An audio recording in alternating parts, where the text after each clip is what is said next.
is up, guys, and welcome back to Dawn of Man episode number 6. In today's episode, we're going to talk about the future of politics.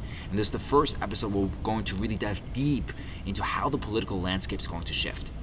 When we talk about politics for now, we're going to focus on the Western Hemisphere because culturally the West and the East are vastly different.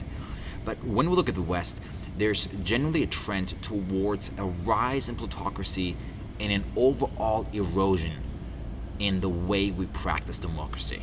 So what is plutocracy and how is it different from democracy? You see, plutocracy, is a Greek term just like all the other cracies that focuses on the rule of the wealthy.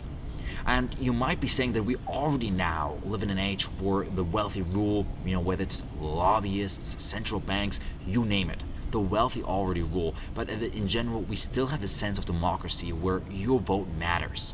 And now some might be cynical and say that your vote doesn't matter, that everything is rigged.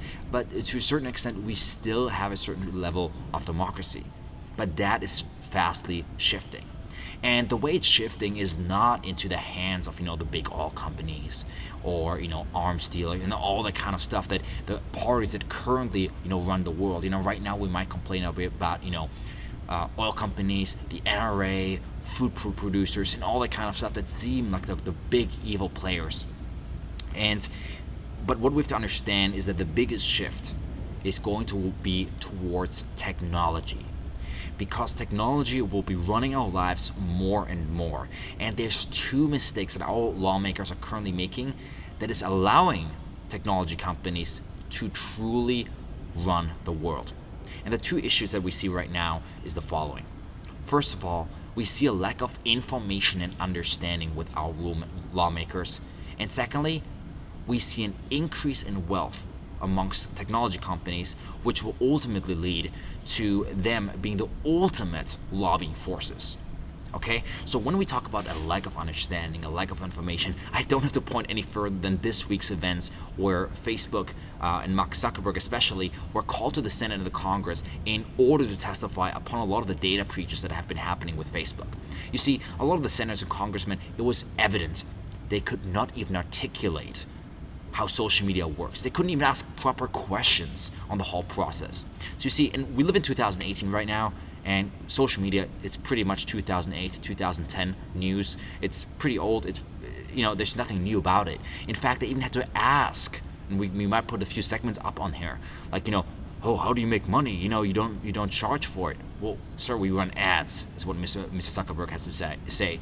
So if our lawmakers, we're almost in 2020, by the way, if our lawmakers in essentially 2020, they're struggling to understand social media, good luck having lawmakers that can't even comprehend the kind of world that virtual reality would live in, or automation, AI, like you name it. Like, we struggle finding lawmakers that can talk about fucking like buttons and that stuff. Yet we're getting closer and closer to an age where we have self-driving cars, where might be competing with artificial intelligence, and literally there won't just be base reality, there will be layers of different virtual realities. So how are we going to get these senators and congressmen to be proactive about making the right laws, making the right changes, and implementing the right policies to ensure safety and ensure prosperity and continuance of our species once these technologies are applied?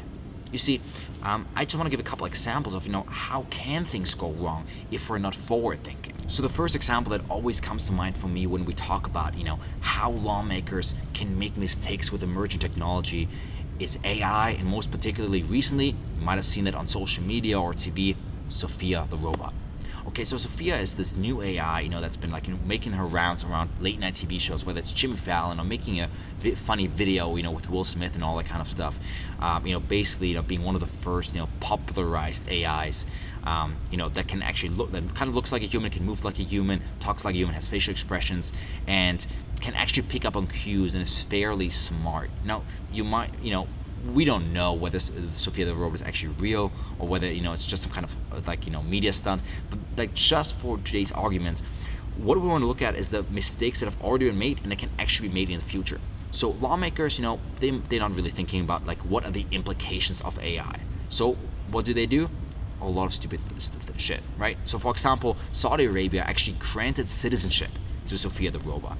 Now imagine the same thing happened in the United States, where a president thought it would be funny, thought it would be cool to get some headlines and seem progressive, to grant a robot or grant an AI citizenship.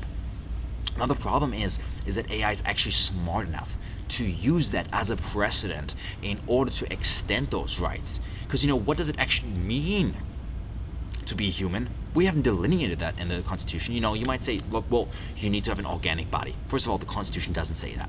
But let's say you need to have an organic body. Well, then the AI can go to court and say, hey, anybody who's got limb replacements, or maybe got a replacement heart or organ is not human. Well, duh, so we can't do that. So now we're already bridging the gap. We already have humans kind of transcend biology, and that will already happen more and more and more, where the line between humans and AI will become so blurred. Well, then the question becomes, how do you govern that? Does AI have, if a self-determined robot that can think, maybe can feel, can make decisions, can reason, do they have the right to vote? Do they have access to the resources that we provide? Can they be ownership, or would ownership of an AI be slavery? See, those are the kind of big questions that right now seem so far-fetched that if a senator can't even freaking argue about Facebook, how are they going to go into that kind of paradigm? How are they going to reason and rationalize how we're going to design a future where humans might live with AI? See, that's mind-blowing part. So that's the kind of lack of information and knowledge that we currently have, and these are conversations that are not being had. And sure, somebody might say, look, by the time my term's over, this doesn't matter. But at some point when we elect these officials, we need to start thinking about that. Another big point is VR. Because see, when we have another virtual reality exist, how is it governed? You see, when VR is so close to reality, where I can feel pain, well, let's say somebody beats me up in VR and I actually feel pain, or somebody robs my house and I have actual monetary loss, because things in VR will have real value. Can I sue them? Can I pursue them? Is it the game developers or the VR developers that actually govern the virtual reality? Or can I go to my actual base reality government and say, hey, somebody, beat me up or robbed me in virtual reality? And then the problem arises, maybe in virtual reality somebody robbed me and I'm in the US, and then the person that robbed me was maybe over in Germany. See, how are we going to govern these things? It's going to be a huge challenge. And again, nobody's thinking about it, but we're so damn close. And this is already a conversation that we're having about, how can we regulate hacking? How can we regulate our online lives? Because, when somebody walks into the front of my door and, robs my house, I can call the police. But if somebody hacks me, there's no 911 I can call where they will immediately help me out, get me all the resources I need. But yet again, our online lives probably have a lot more value than the inside of our house. So lawmakers, and I don't think I need to go any further, simply lack the foresight in order to keep up with technology. So the general trend that we see here is that technology keeps expanding towards the future, keeps going faster and faster, yet our laws are stuck decades in the past. See, we didn't have the foresight to truly make sure that with the proper regulations, where tech titans like Facebook, Amazon, Google couldn't collect the whole life of the entire world, essentially. You see, when you go to google.com/takeout, and you can download all the data that Google has on you. For me, I think there was several terabyte worth of data from over a decade of using Google, and that's scary. See, they have an exact blueprint of who you are, and that kind of data is power. It's pure power, especially once those kind of people start running for government. See, if somebody from Facebook were to run for government, or somebody from Google, then they have direct access to who you are. They can directly market to you. The power is just enormous and goes so far beyond what you have previously known. Because you might think some oil people are rich, you might think some people from the NRA are rich, but just wait till you see tech titans get involved into politics. So that is one of the biggest issues we see right now with politics, and we need to make sure that we keep our politicians aware of where the future is going, because otherwise politicians will be left behind in the dust, and our democracy will start eroding from the center. Because once, for example, we already have virtual realities out there that have their own laws. Once we have AI that essentially, have a say in government, then there's no going back. So we need to make sure that we make these changes now before it's too late. And the only way to do so is to elect people that actually know what's going on with our world in the 21st century, that aren't just talking about, things that truly don't matter. Because when we look at, the debate floors during presidential elections and so on, we talk about stuff that really does not need to be talked about. Let everybody do whatever they want as long as it doesn't affect you. But we need to talk about the issues that can actually make the difference between the end of society and a thriving future. So, educating your politicians, holding them accountable, making sure they know what's going on and that they actually make laws and regulations and decisions ahead of time, when you can still keep these players from getting more and more power. Because look, like we already saw with Facebook, Amazon, and Google, it's already too late now. They already have all the data in the world about every person on planet Earth. So putting on regulation now, it's like you're chasing. Good luck. But stuff like VR, AI, and even cryptocurrencies, you're still ahead of the curve. You see, cryptocurrencies, they missed the boat just as well. Crypto, back in 2009, 10, 11, 12, 13 maybe, they had so much power. They could have said, you know what, we'll embrace you with open arms. Let's work together. We'll regulate a little bit. We keep oversight and all that kind of stuff. You miss your boat. It's over. Cryptocurrencies are here to stay, and they will dominate. And there's nothing the government can do. Stuff like Monero or CK, like private blockchains, transactions, finances, everything. It is going to be the biggest redistribution of wealth. It's going to be the biggest decentralization of financial power. So that ship sailed. But there's so many other technological revolutions that we can still ensure have a safe future. So what will the future most likely look like? Well, in my opinion, I think that the government as we know it will have domain or say about fewer and fewer issues.